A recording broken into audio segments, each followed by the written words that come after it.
有多深，我爱你有几分。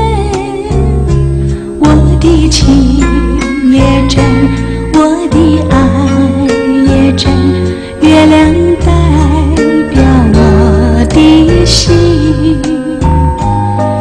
你问我爱你有多深，我爱你有几分。我的情不移，我的爱不变，月亮代表我的心。轻轻的一个吻，已经打动我的心，深深的一段情，叫我思念到如今。你问我爱你有多深，我爱你有几分。你去想一想，你去看一看，月亮代表我的心。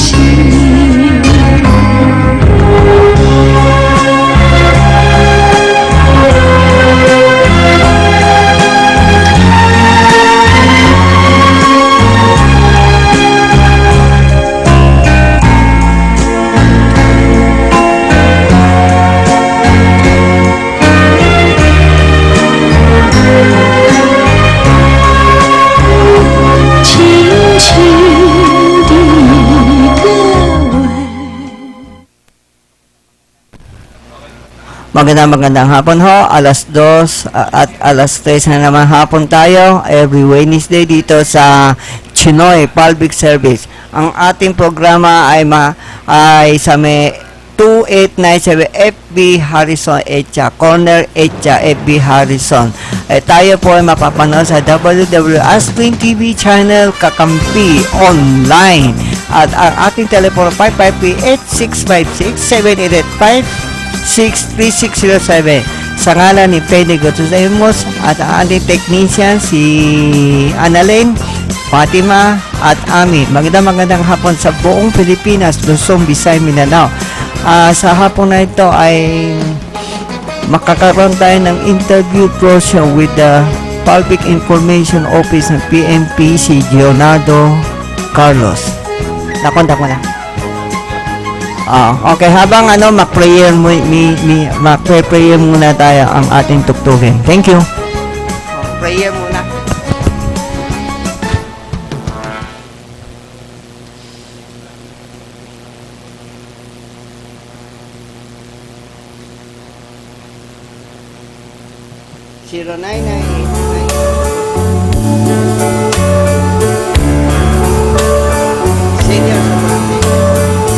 I believe for every drop of rain that falls, a flower grows. I believe that somewhere in the darkness night, a candle glows. I believe for everyone who goes astray, someone will come to show the way. I believe, I believe, I believe above the storm, the smallest play we still be heard. I believe that someone in the great somewhere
Habang inintay ho natin ang ating interview portion by phone, si Leonardo Carlos, Public Information Office ng PNP. At narito ang ating ilang mga balita.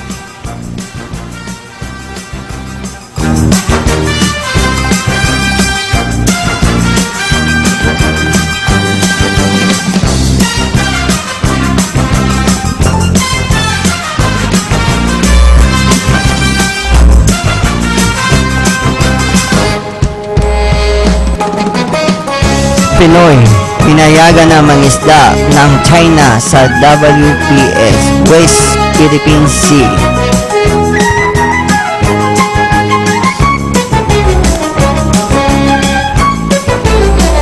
Bagong bagyo, nagbabadya.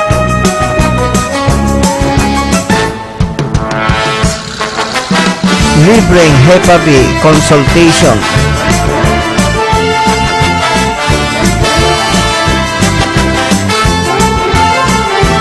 Digong, pinakikilos sa Engo.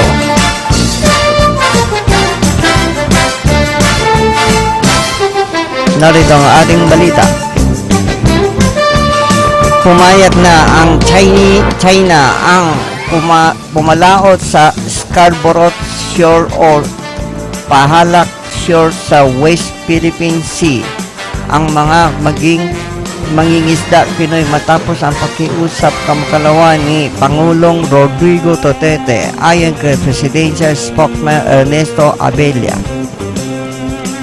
Ayon kay Abella, bagaman nakapapayag na ang China ang bigyan ang kalayaan ng mga Pilipino mangingisda, pinipigil mga pangingisda ang sariling teritoryo ng Pilipinas. Hindi pa siya alam ang eksaktong petsa para malayang pangingisda ang mga Filipino fishermen. Sa media briefing ng Malacanang, sinabi ni Abella na mismong si Pangulong Duterte kamakalawa ang nakiusap sa Chinese government na huwag ituring ang kaaway ang mga mangingisda Pinoy. Batkos ay tuturing itong mga kapatid at payagan na makangisda ng Panatak Shoal. Nakiusap mismo sina Pangulong Duterte at Chinese Ambassador Xiao Jinghua noong Biyernes at ipinapaabot ng Pangulo ang kanyang concern tungkol sa mga mangingisda.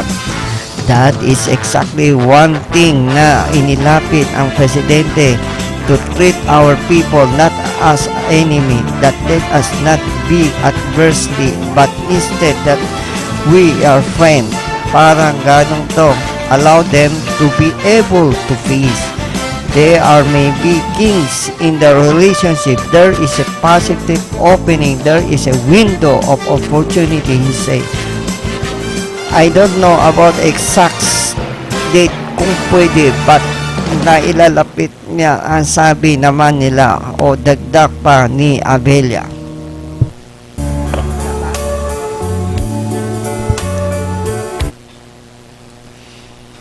Digong, pinakikilos sa Endo. Hindi lamang ang usapin droga dapat ipaltaw kamay ng bakal, kundi maging mga kumpanya na hindi tumutigil sa contract actualization to end of contract. Iginiit kahapon ni Leo de Guzman, tagapangulo ng bukluran ng manggagawa Pilipino sa nababaliwala ang pangako na resobahin ang Endo sa issue ng illegal droga sa bansa. Ayon kay De Guzman, 50 araw na ang nakalilipas simula na maupo si Duterte na nakbabala sa mga negosyante, subalit walang kahit isang kapitalista ang naparusahan. Kung kaya, anya ang Pangulo Duterte inutos ang pagpatay sa mga sangkot sa droga, dapat ay kaya din niyang aksyonin ang hinaing ang mga manggagawa. Nakakainip na umano ang aksyon ang Pangulong Duterte, samantala isa sa mga kanyang mga pangunahin na plataforma noong kampanya. Anya, Dapat na ipakita ni Duterte ang kanyang tapang laban sa mga kapitalista at malasakit sa mga manggagawa. Sa pamamagitan ng executive order ay agad nagpasunod ang mga kumpanya na sumunod sa labor law. Bunsod nito, inilunsad ang mga militante ang signature campaign upang makalap ng 1 milyon lakda bilang pagpakita ng pagkakaisang labanan ng ENDO sa kanina isasabihin sa October 8 o sa ika-100 araw ni Duterte sa palasyo.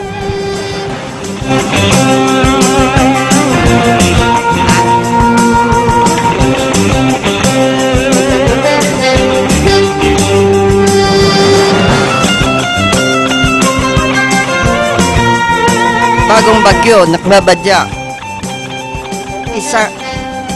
Isang sama o panahon o low pressure area ang posibleng maging bagyo ng namataan na may lalawigan ng Batanes na siya nagpapadala ng mga pag-ulan sa buong Northern Luzon. Ayon sa Philippine Atmospheric Geophysical and Astronomical Service Administration, bagamat humina ang habagat, makakaranas na rin ng pag-ulan ang ibang bahagi ng Luzon dahil sa LPA. Pagkito na makakaranas ang katamtaman ng hanggang malakas na pag-ulan ang mga lalawigan, Ilocos, Podereda, Administrative Region, Metro Manila, lalawigan, Zambales, Batangas, Cavite, Batangas. Binalaan din ang pag-asa ang mga residente Ilocos Region, Batanes, Benguet, Zambales, Batanan, Babuyan Island, Cagayan at mag-ingat ng posibleng landslide sa kanilang lugar. Sinabi pa na ang may posibilidad pumasok ang Philippine Area of Responsibility ang naturang LPA kapag naging bagyo, tawagin Enteng.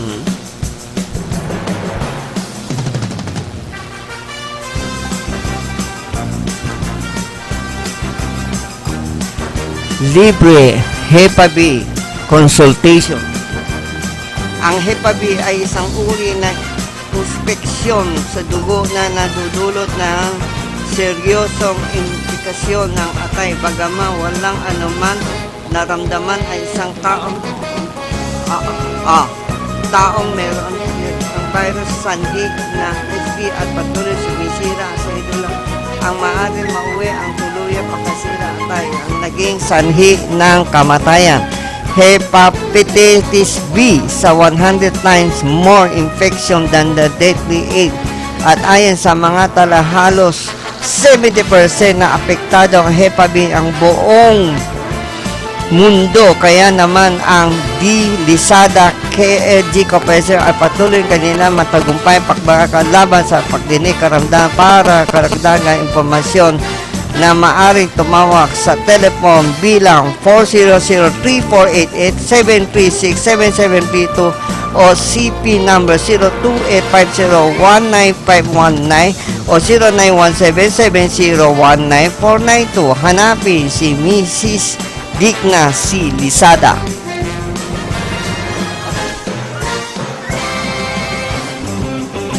Ah, 5 minutes. Alam mo na, ha? Kaya ba kayo, Dr. Tim? Baka maputol, ha? Next.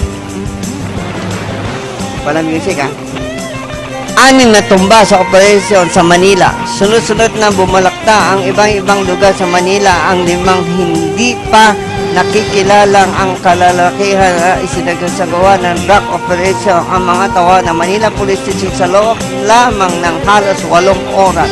Sa investigasyon ni na SPO4 Glenser Vallejo at PO3 Dennis Tulla, ang Manila Police District Homicide Section, alas 7:40 na ang kalawan na mapatay ang mga tauhan ang Delpan Police Community Policing PCP ng MPD Station 2, ang isang hindi kilalang lalaki ng Sparkline Road Gate 14 Parola Compound Tondo.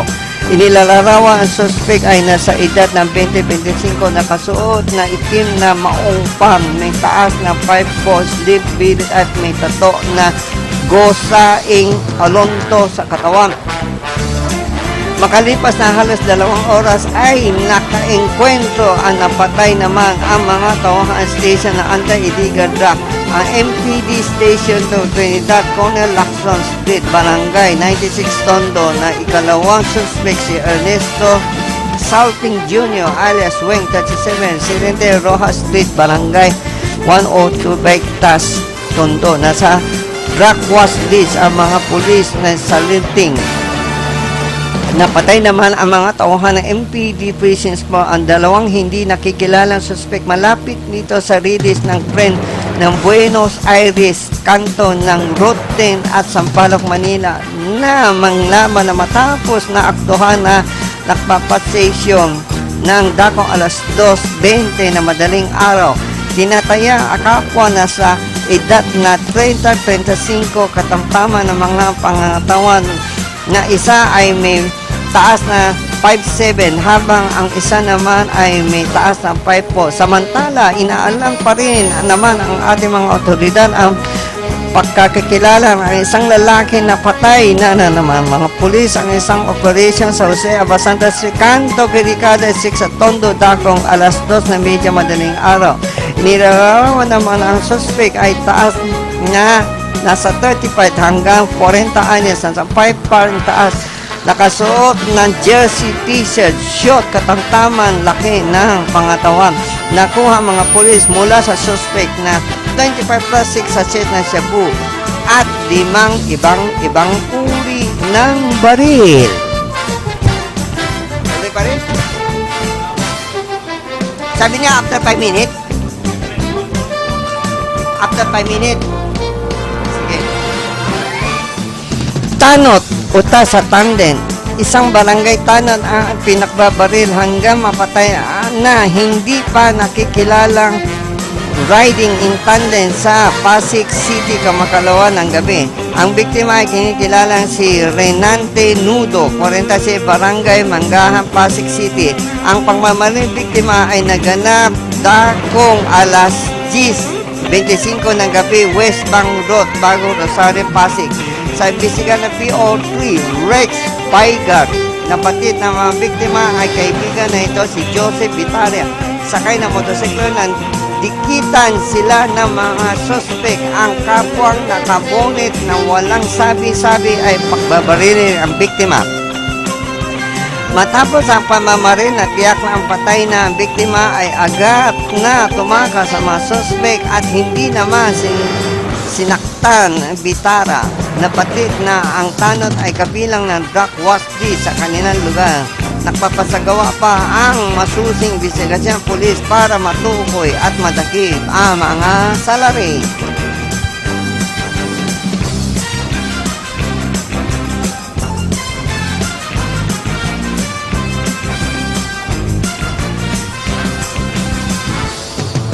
Target, Oplan, Galugat, Dedo. Utas na isang lalaki nakaraan na magpapalitan ng putok sa mga pulis at nagsasagawa ng Oplan, Galugat sa Caloocan City, Kamakalawa ng gabi. Nakikilala na sa na si Robert Dilao, 40 anyos, resident Bagong Bagyo, Naturan, Luzon. Sa ulat ng pulisya, nagsasagawa umano ang operasyon ang mga tauhan station anti-illegal drug unit dakong alas 6:40 ng gabi ay sa May Kalaya Street, Barangay 151, Bagong Baryo na biglang umanon matatakbo si Dilao kaya hinabol ni na PO2 Yocaris at PO2 Christian Santos. Ayon sa mga pulis, una umano silang pinaputukan ang suspect na makapasok ito sa loob ng kanyang bahay. Sa kanyang gumanti sila ng putok. Dito na puruhan si Dilao na agad naman isinugod sa mga pulis sa MCU Hospital, ngunit hindi na naisalba ang mga doktor. Narecover ang pulisya lugar ang krimen na 4 na plastic na saset nalalaman na hinihinalan na shabu, isang kalibre 22 na baril at may 4 na balan na pang pakete na shabu na recover ng bangkay sa loob ng Morgue Hospital.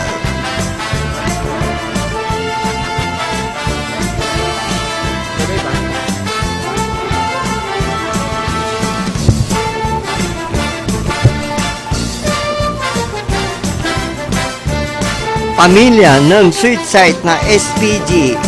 Binanatan si Pao Chip Acosta.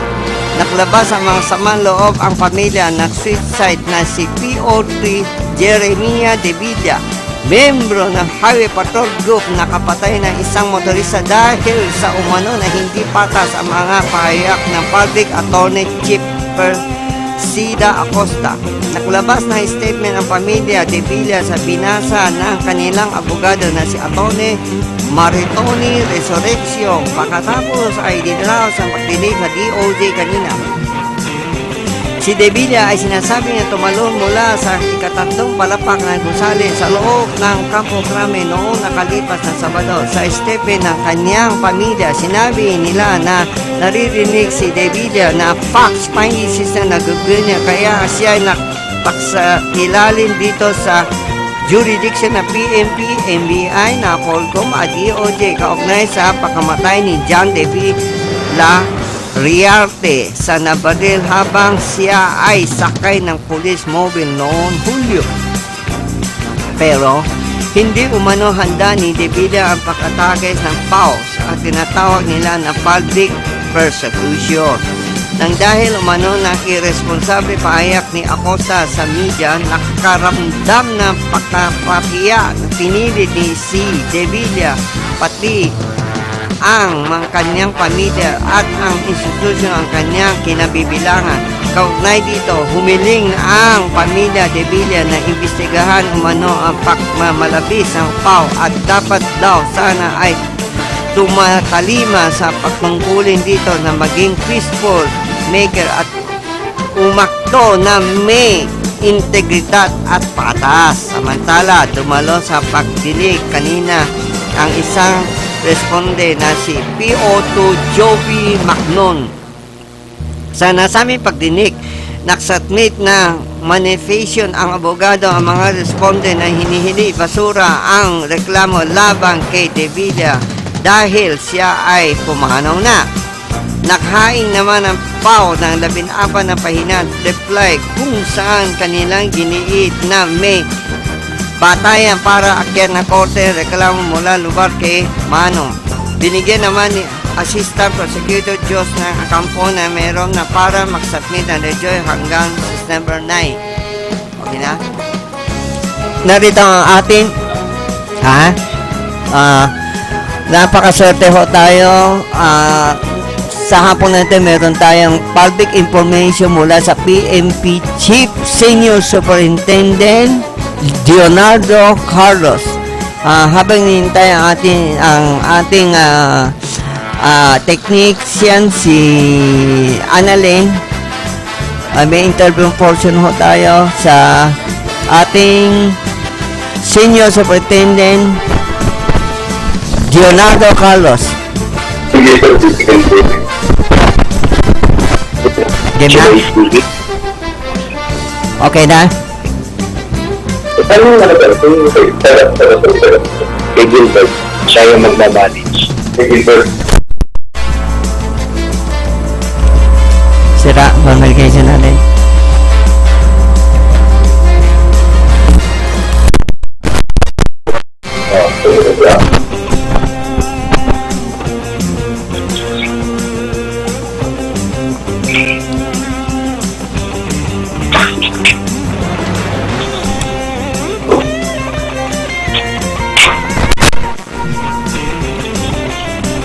Okay na?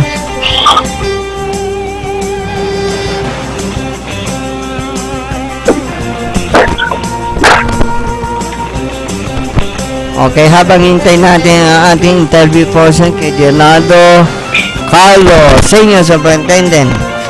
Granada, sumabog, 2 utas. North Cotabato, 2 katao na matay na kanang sumabog ang isang Granada Sitio Baruyan Barangay. Naklapa ang kanyang si Piki, North Cotabato. Hanap kahapon ng umaga, kinikilala na Senior Inspector Sindato Karim, Deputy Chief ng Piki PNP. Ang mga biktima ay sina ex-barangay Kagawad Ismael Dakdas Alagasi. Dito may asawa, Duhali Balbuna, 29, kapwa residente na 7 lugar, sugatan na isugod ospital na magsasakal si Mentalo Casanova. Okay na? Sorry. Magandang hapon ho, sir. Hello? Sir Leonardo, Senior Superintendent, Public Information Office, Leonardo Carlos. Magandang hapon ho, sir. Hello? Hello, sir? Hello? Sira, communication natin. Hello? Sira. Ayan na, pumasok. Ayaw nila. Okay? Ambos, ex-chairman, teenager, Dedo. Okay? Ikaw na, patak na. Tuguegarao City, Cagayan, napatay na ang 50 anyos ex-barangay chairman kasama nitong binatilyo na makaraan ng pagbabarili ng riding in tandem gunmen sa kahabaan ng highway barangay Cubac, bayan ng Cabagan, Isabela.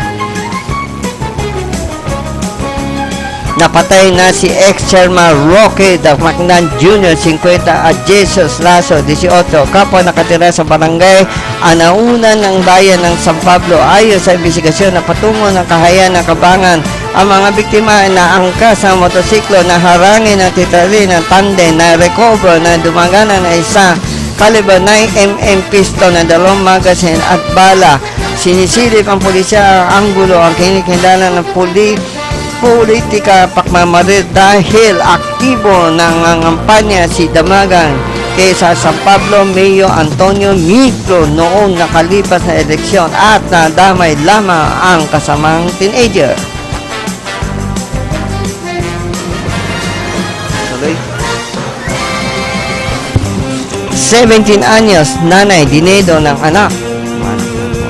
Hindi na umano na nabuhay ang ospital ang 76 anyos na nanay na matapos itong pagsasakin ang sariling anak dahil sa pagtanggi nitong magbigay ng pera na makalawa ng hapon sa Via Pavia Street Phase 3 sa Sita Grande Subdivision, Barangay Ibabang Iyam sa Lucena City, Quezon City. Sa ulat ni Superintendent Dennis De Leo, Hepe na Lucena sa City PMP, kinikilalang biktima na si Nimpa Maranan habang naaresto sa follow-up operation suspect na si Ronaldo Maranan, 49 ng Saming Barangay.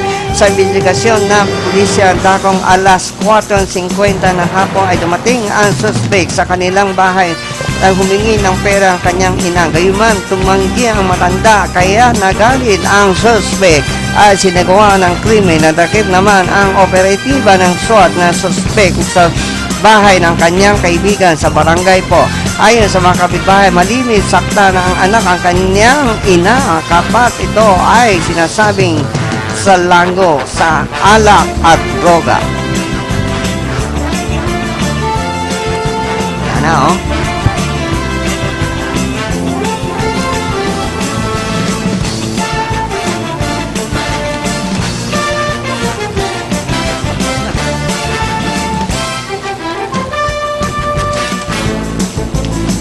Habang hintay natin ang ating interview portion, weather bureau mo na. Ano sabi? Naputol sa atin? Naubusan na?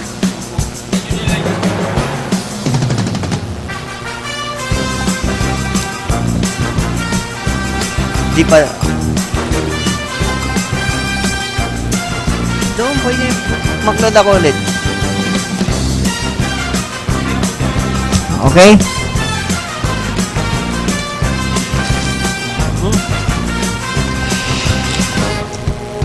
Mga Pinoy sa Singapore, inalerto sa Embahada ng Pilipinas ang libong-libong Pinoy sa Singapore dahil sa paklaganap ng nakamamatay na sakit na Zika virus sa city-state sa nakukuha na sa kagat ng lamok.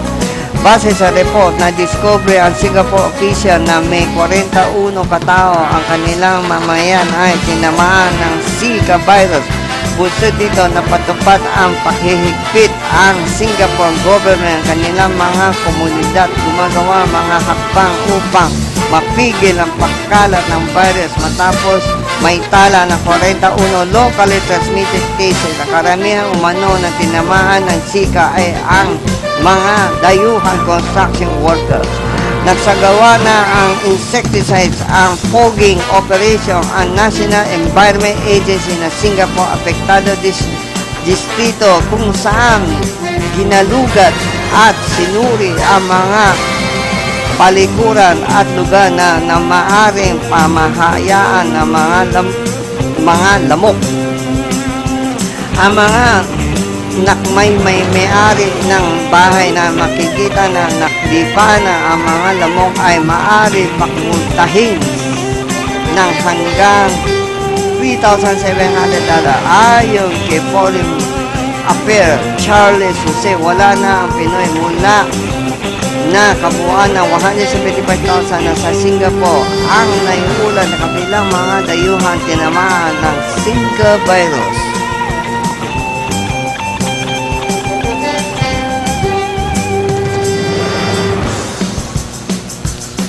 Okay. Mayora, Kamara, nakasundo, barangay as SK election idadaos na sa 2070. Pumabor ang Mayora sa Kamara de Representante na papaliban ang barangay ng Sangguniang Kabataan eleksyon sa susunod na taon. Sa ginanap na focus sa supermajority Kamara na napakasunduan na nila na sa halip na October 31 idadaos ang halalan barangay SK lilipat na lang sa ika-4 Lunes October taong 2070. Dahil dito, inihain ang Kamara ng panukana na paliban sa barangay at SK election dahil sa urgency o maging mabilis ang proseso dito.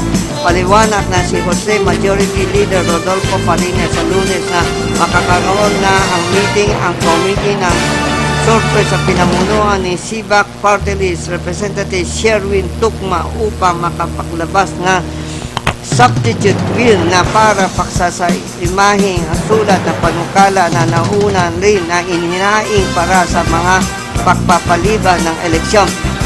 Dahil dito, makakaroon ng concurring bill sa sakay nilipot sa Lunes o Martes para sa ikalawang pagbabasa kung saan dito makakaroon ng amended ng debate ng saka isa lang ang third sa final reading sa September. Nigidin na Parinas na hindi na makakaroon ng bicameral conference committee pagitan ng Senado Kamara. Pagpipirmahan naman ang panukala ng Pangulong Duterte ay isang naganap na maging batas. Nilinaw pa ang majority leader na ang barangay SK election postponement lamang ng kanilang tinutukan na ngayon at hindi pa sinasabing pagpaliban o police sa posisyon ng mga kagawad. Nabatid na inihinto kahapang commission election ang ting mga balota. Yes? Yes? Sino ang? Weather Bureau. Nandito ang ating Weather Bureau ay magpapahiwatig sa within 24 hours. Sino on the line? Go ahead. Yes po, good afternoon po sa inyo ma'am at sa lahat po ng listeners. Sa ngayon po yung ating binabantayang LPA ang huling namataan sa layo.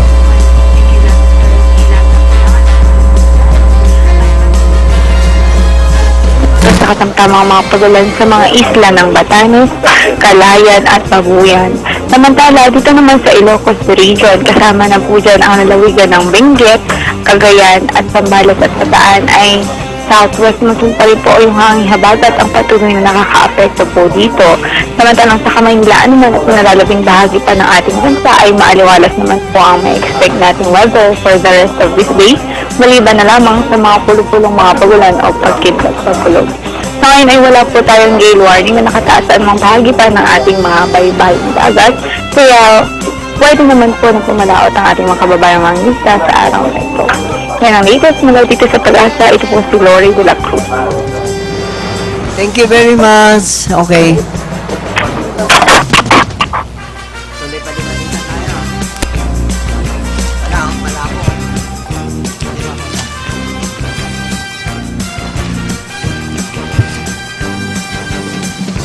Sa pagkadawit ng illegal drug trade, De Lima inireklamo sa Senate Ethics dahil sa pakakaugnay ng umanong illegal na drug trade sa New Bilibid Prison. Inireklamo isang abogado ni Senator De Lima sa Senate Ethics Committee. Sa kabila dito, sinabi ni Senator Vicente Tito Soto III na pag-usapan pa lamang ang committee na natanggap nitong reklamo mula sa isang attorney Abelardo de Jesus laban kay De Lima at wala ang katiyakan kung didingin dito ang Senado.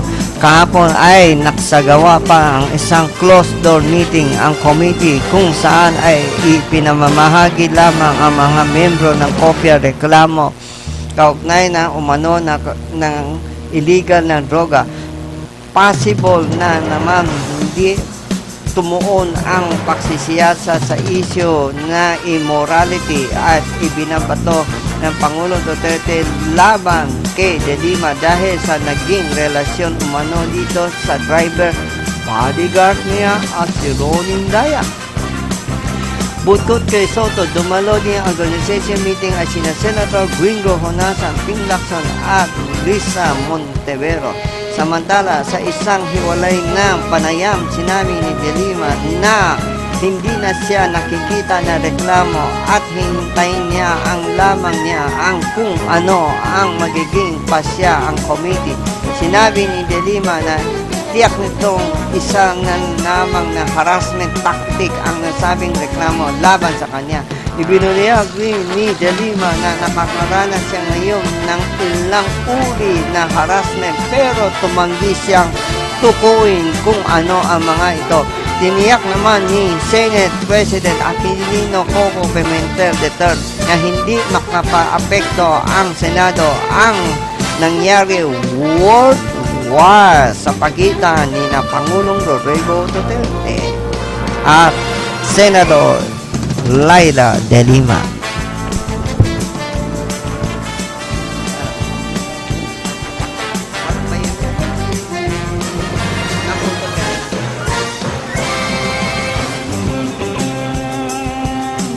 Wala na tayo, no?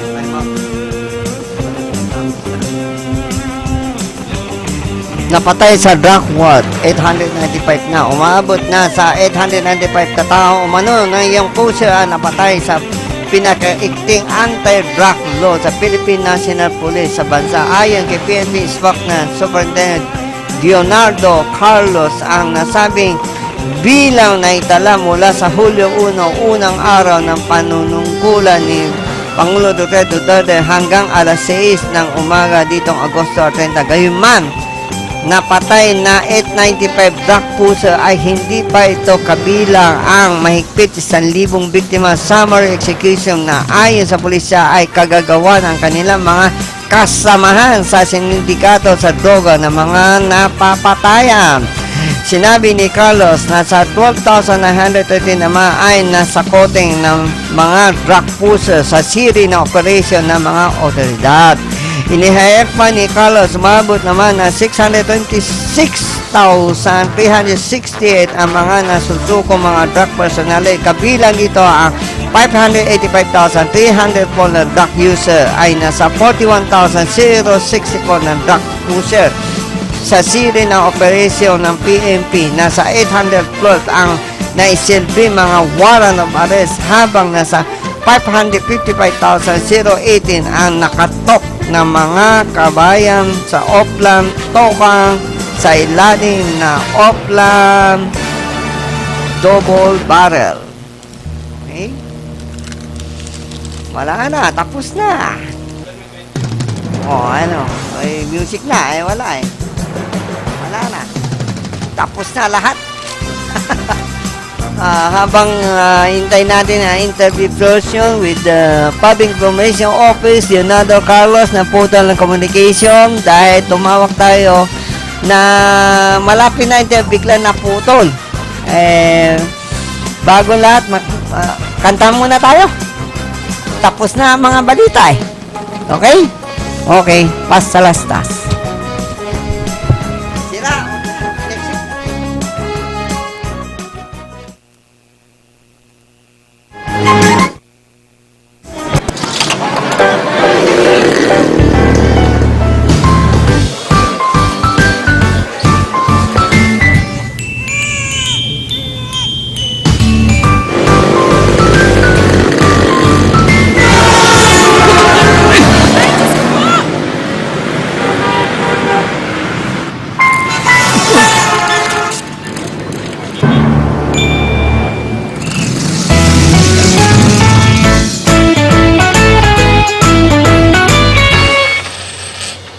Bilib kami sa'yo.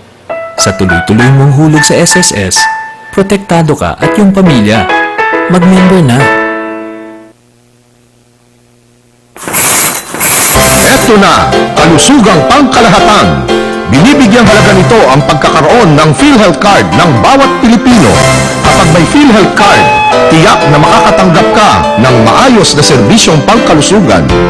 Di na problema ang pagpapagamot sa ospital. At kahit si tatay lang ang miyembro, ang buong pamilya kasama sa benepisyo. Kaya dapat may PhilHealth Card tayong lahat. Mag-enroll na sa pinakamalapit na PhilHealth office.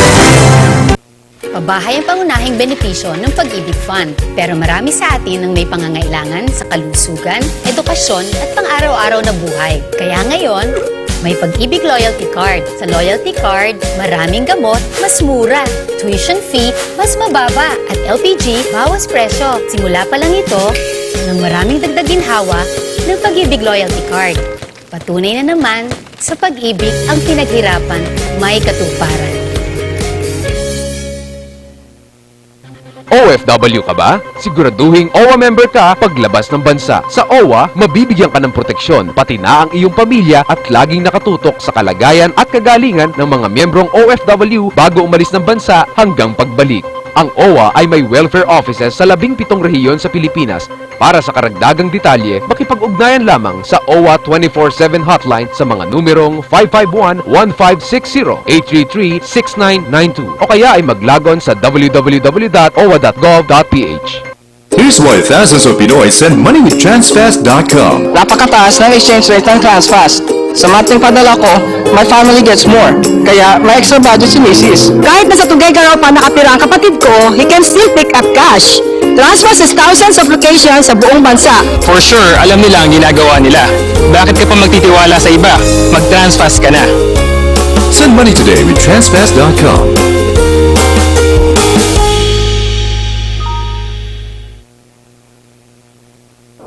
Mula sa Smart Communications Incorporated, ang #1 mobile network sa Pilipinas, comes Smart Padala. Ang pinakamalaki, pinakamura, pinakasigurado, at pinakamabilis na pera padala service. We invite you to partner with us. Magbukas ng sariling Smart Padala.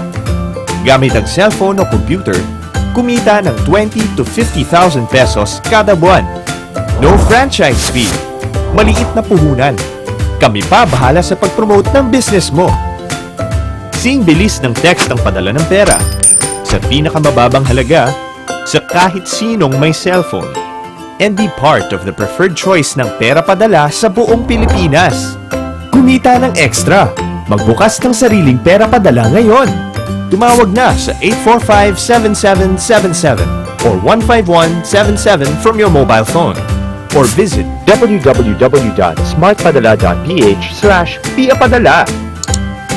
Bawat tindahan pwedeng kumita ng extra with Smart Padala.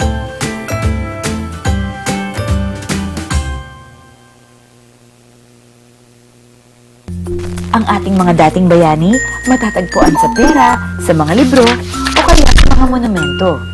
Pero ang mga bayani ngayon matatagpuan sa buong mundo.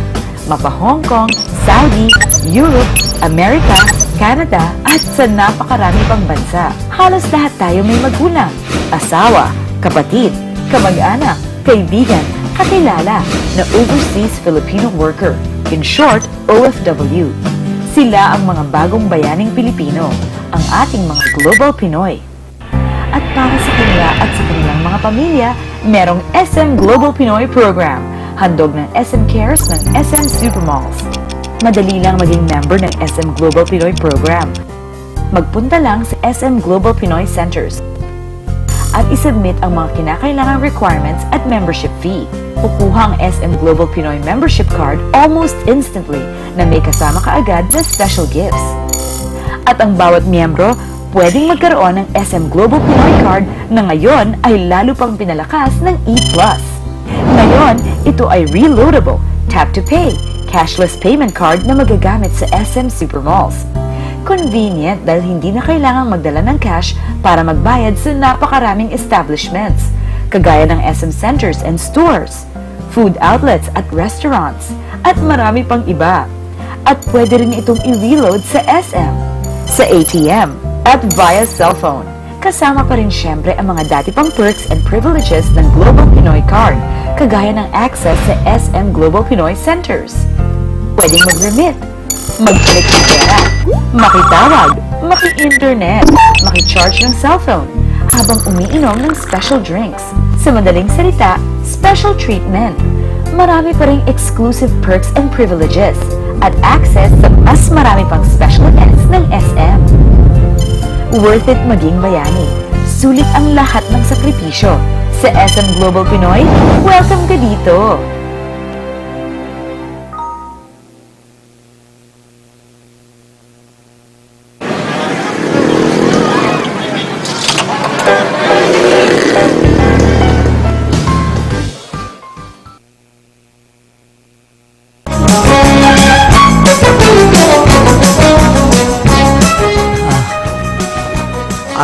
Sa araw na ito, batiin ko lang ang aking founder ng CCW, si Atty. Marva Villegas. Magandang hapon ho.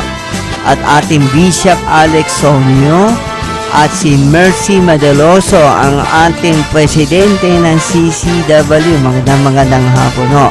At ang buong cast ng National Bureau of Investigation, na lalo na si Atty. Makiresign na si retirement na si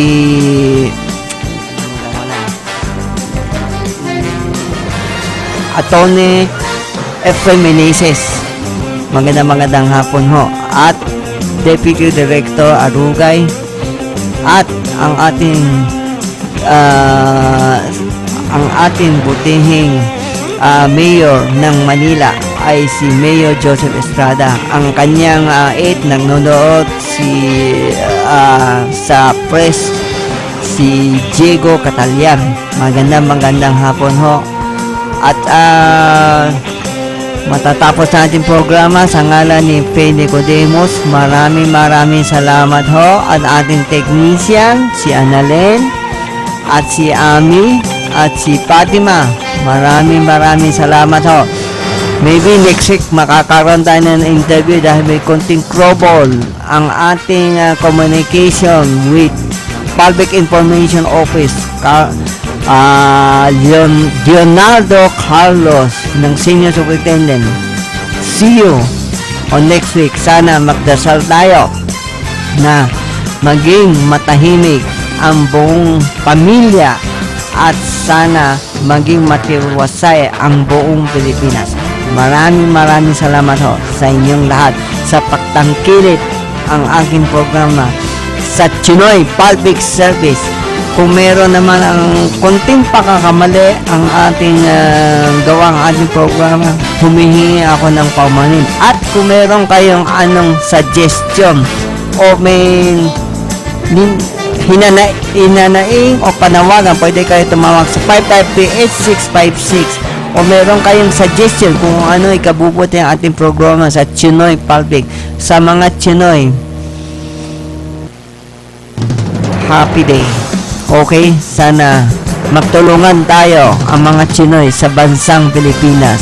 Ang ating Presidente Duterte, sana happy holiday. Thank you.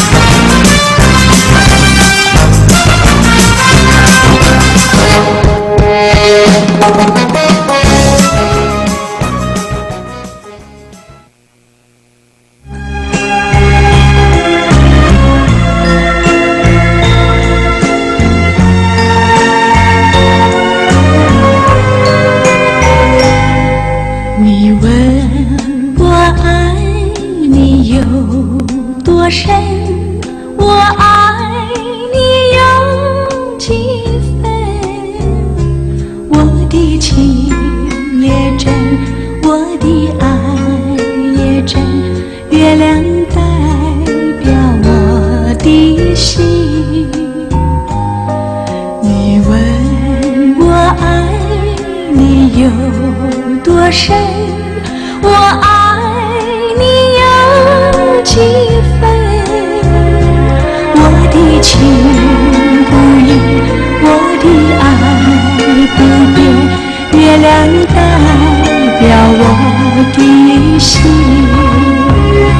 轻轻的一个吻，已经打动我的心，深深的一段情，叫我思念到如今。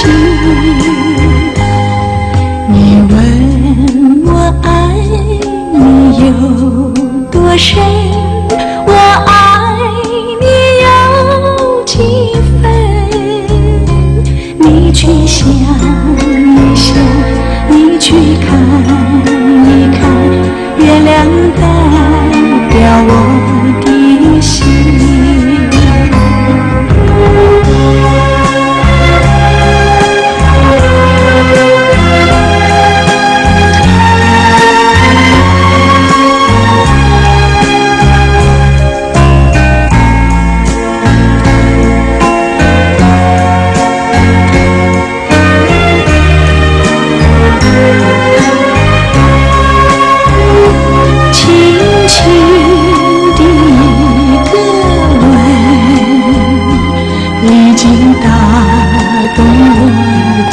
心深深的一段情，叫我思念到如今。你问我爱你有多深，我爱你有几分，你去想一想，你去看一看，月亮代表我的心，你去想一想。